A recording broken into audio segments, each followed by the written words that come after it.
Dr. Sam Sigal, who's the director of hepatology at the NYU Langone Hospital in Long Island, and who's been working with community and faith-based communities to extend opportunities for HPV, hepatitis B testing and care. Sam, welcome. Thank you.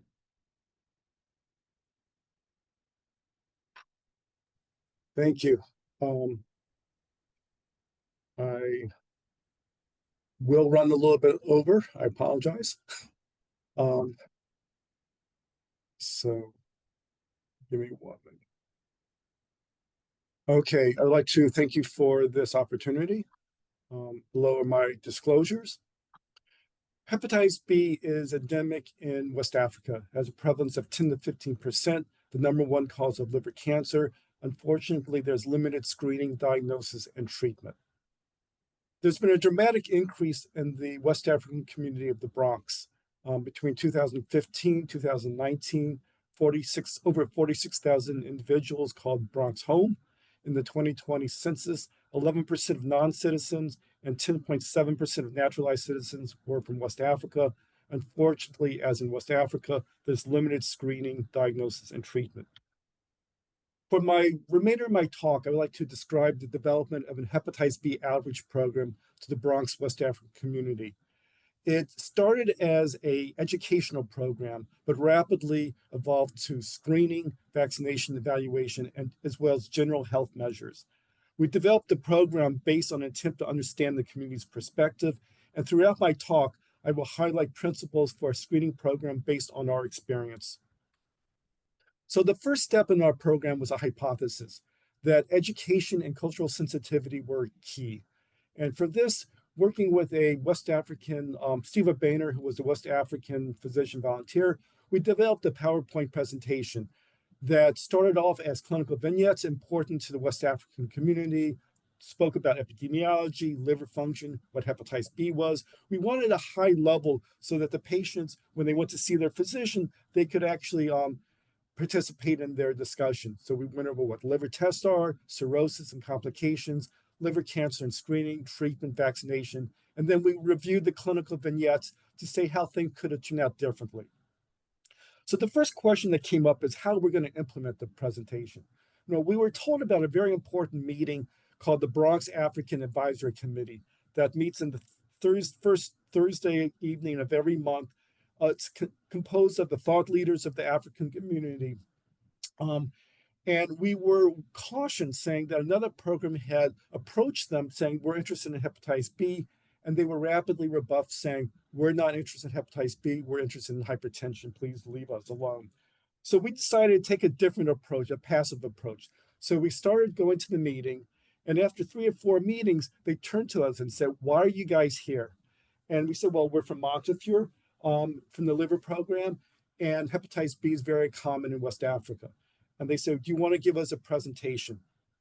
So the next month, Steve gave the presentation. It was extremely well received. And they said, how can we help you? And we said, well, we like to have introductions into the community. So, and they rapidly said, these are the names. So this highlights the first principle. You have to engage the community and its leadership. So Steve, using those names as well as making cold calls, he contacted religious leaders at local churches and mosques to arrange a meeting, at which time he reviewed the importance of hepatitis B to the West African community. They would decide upon a date for the educational event after religious services. It was advertised through bulletins, social media. And then Steve would come back and I said, Steve, how did it go? He said, it was great. The presentation about 30 minutes, and then there was a 30 to 60 minute question and answer session. And I said, we really need to capture this enthusiasm. So we developed a very simple 6-question post-presentation questionnaire to assess the impact. So we summarized our first 62 respondents, and Steve presented it at the 5th Annual United States Conference on African Immigrant Health. And of 62 respondents, 9.7% indicated previous screening. Everyone said they had improved knowledge. They were more willing to talk about it, change an attitude, talk about family and friends getting screening. So this highlights principles 2 and 3, education and cultural sensitivity. Now, we were very frustrated. We had developed motivation for testing, but we couldn't follow through with actual testing. For this, we required funds for serologies and official personnel. So for this, we acquired a couple grants, a little philanthropy, and importantly, we received a New York City Council grant for Hepatitis B Navigator. So the design of the program was to organize an event. We would count how many patients were actually attending the event, um, how many completed the questionnaire, how many requested testing. We would get their telephone numbers, we'd take it back to my secretary, who would create medical record numbers and schedule an event. We'd see actually how many showed up. And at the screening visit, we completed a brief questionnaire, did a blood pressure check, and obtained serologies. Now, we met immediate roadblocks. So calls were not answered, or if the person would answer the phone, hear my secretary, they would immediately hang up. Demographics provided were frequently incorrect. Usually the birth dates were off. There were frequent no-shows. My physician volunteer left for medical residency. There was a prolonged HR process for hire, and I was convinced that the game was over. So the very first person I interviewed for the position was Fatima Omarfulu. And in retrospect, I probably was a little bit rude in my interview. She walked in. I don't think I even let her sit down. I said, Fatima, what are you currently doing? She said she's a CCU patient care technician doing EKGs and blood pressure checks. And I said, do you know anything about hepatitis B? And she said, no. And I said, do you know anything about West Africa? She said, yes. And I said, do you feel comfortable in talking in public? And she said, yes. So I said, great. Here's my presentation. I'm going to leave for 5 minutes. I'm going to come back. I want you to give it to me. So I come back in 5 minutes. She starts giving me the first 5 slides. And I said, you're hired. And immediately all my roadblocks disappeared. She used a cell phone rather than a hospital phone. So when the incoming call came in, they saw this personal number, not Montefiore. So they answered the phone. They heard her voice. They started talking with her. They didn't hang up. And they gave the correct demographic information. And most importantly, they showed for appointments. So in this slide, I reviewed the outcome for our first 9 educational events involving 550 individuals. 2/3 completed the questionnaire, gave us the exact same information as in our first study. 60% requested testing. 2/3 actually showed for testing. Now, you have to realize this is rather spectacular. So we're screening an immigrant population, usually not affiliated with the US healthcare system, for a stigmatized condition, and they're coming in for testing. Why was it so successful? Well, I like to propose that the reasons were trust and respect. So trust is a major issue in screening a vulnerable population who's not familiar with the US healthcare system, especially for a stigmatized condition. And actually, they actually had the concern about experimentation. And we actually experienced that. After the first couple patients were screened, they came back to us and said, you're doing research on our blood.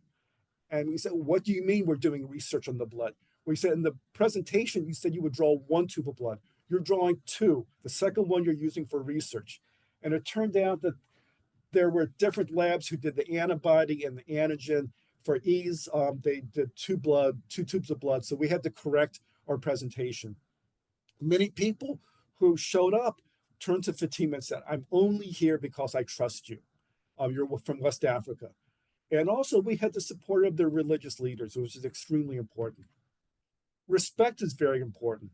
Fatima just didn't show up at the mosque and say, I want a presentation. She would actually go to religious services for a couple of weeks. So she would see who was there, who were the leaders. They would see her, feel comfortable with her. At the time of the presentation, it was very punctual. We provided refreshments. Even the Montefiore guards actually played a role. So this was the middle of COVID regulations. So for people to get into the hospital, they would have to stand in line for hours, and they would be fighting in line. Fatima made a arrangement with the guards that when the person showed up, they would call her. She would come downstairs, grab them by the arm, and take them right past the guards. People said they felt like they were VIPs, that they would just bypass the line. So the next steps I would like to briefly review would be vaccination, the evaluation of hepatitis B positive individuals, which unfortunately I do not have time for, and hypertension. So hepatitis B vaccination rates are very low in West Africa. In a random survey of Nigeria, only 31% knew the vaccine availability, and only 21% actually received the first dose. This is unfortunate in that HPV vaccination programs in other endemic areas, such as Taiwan, have been shown to be extremely successful at decreasing rates of cirrhosis and liver cancer. So vaccination compliance in immigrant communities is low, regardless of the vaccine type, whether it's pneumonia, tetanus, papillomavirus. Compliance with the multi-dose series for hepatitis B is low. Only about 30% of US individuals have been vaccinated. And if you look at studies that have looked at the compliance rates, 44% for the 3-dose series, 60% for the 2-dose series, you combine these two roadblocks and you have dismal vaccination rates. So in the Vietnamese community in the survey, only 7% were vaccinated.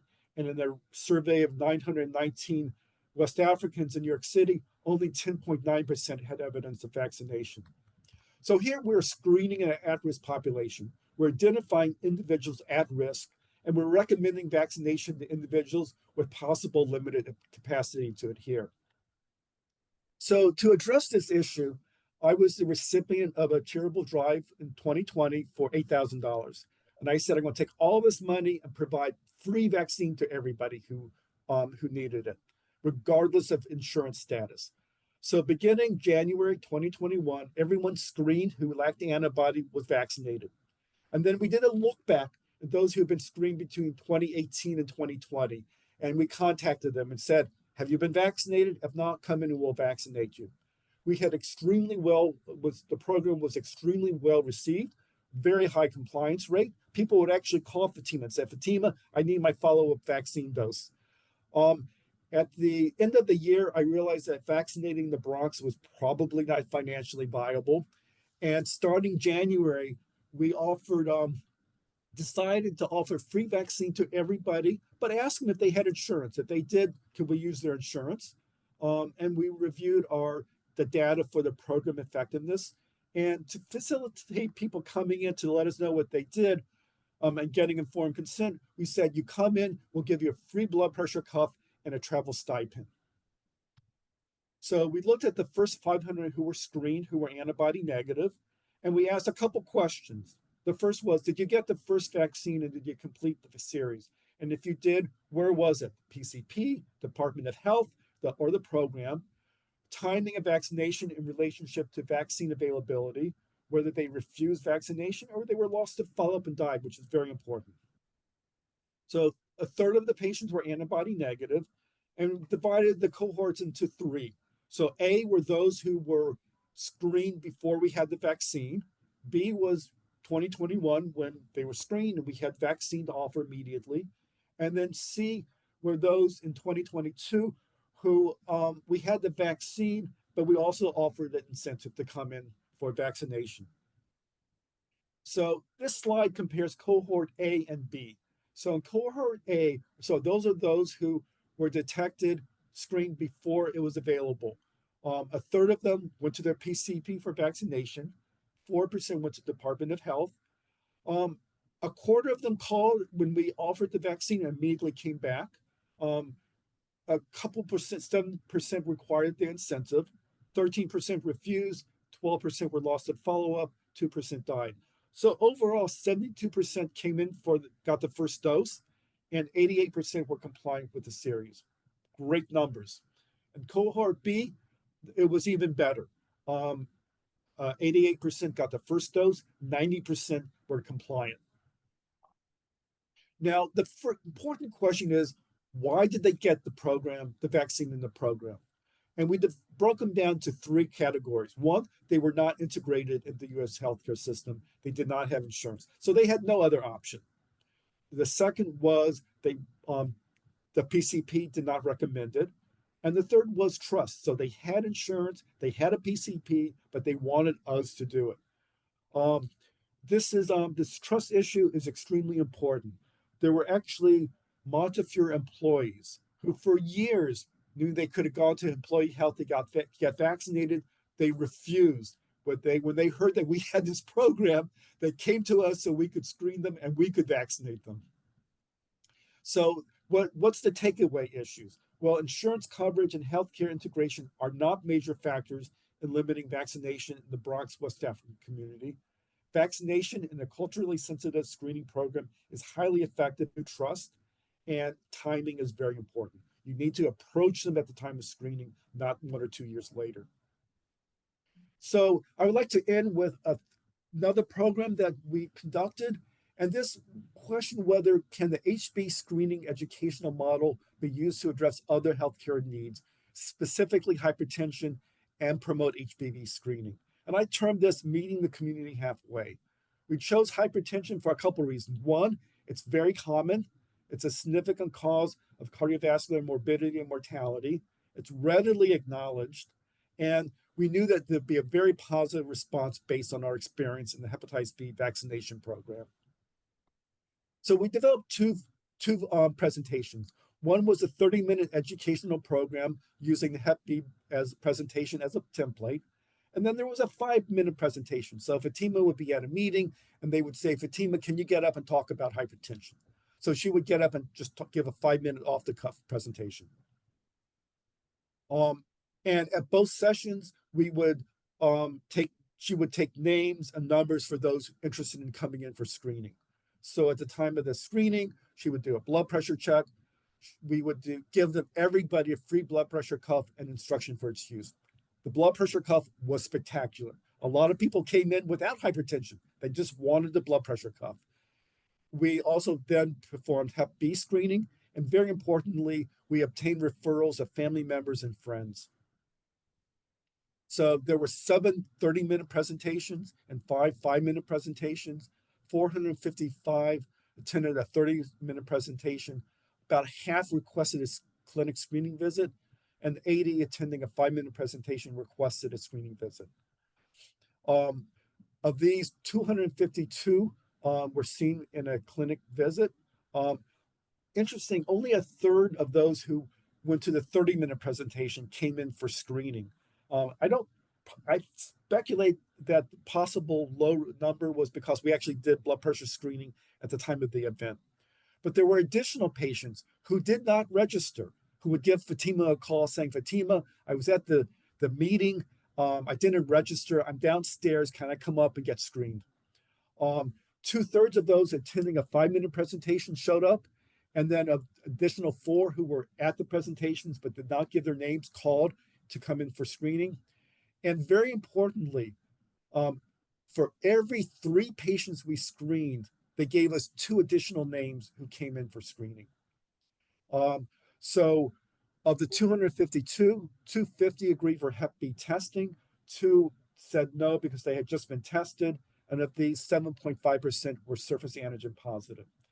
So this highlights another very important point, that it's important to address the concerns of the community. And then I would like to end with that the community has to be recognized. The 2 major individuals who ran the program, Fatima and Dr. Mazaboa, basically became rock stars in the community. They got multiple awards from the community, from the mayor, from the Bronx City Council. And I think it's very important the community know it's not about the government, it's not about the hospital, the physicians, it's about the community helping itself. And then I would like to end with, it's extremely cost effective. We have basically volunteers who were residents, medical students. The only person who had a salary was Fatima. She would get calls all day long for people interested in coming in for screening. And here I show that we looked at hypertension, but we also looked at added hemoglobin A1C for diabetes screening. We did a little in-service on malaria prophylaxis, and we were able to transition to care. Thank you. Thank you so much. Thank you very much. Many lessons to be learned from your presentation. I know some of this is, you've already published some of this, as you noted in some of your slides. So we want to make note of that, those resources. And also just your, calling out the importance of local champions at the community level that make this kind of work possible. So thank you again.